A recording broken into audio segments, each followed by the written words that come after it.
సుగుణాల మెట్లపై నడిపించి కనిపించు అయ్యప్ప స్వామి.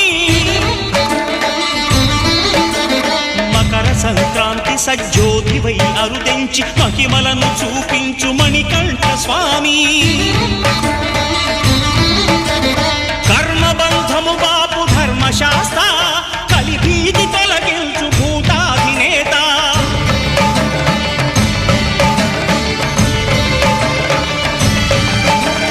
అయ్యప్ప దేవాయ నమః, అభయ స్వరూపాయ నమః. ఆద్యంతరహితమో నీ విశ్వరూపం, అజ్ఞానతిమిరము నణచు శుభదీపం.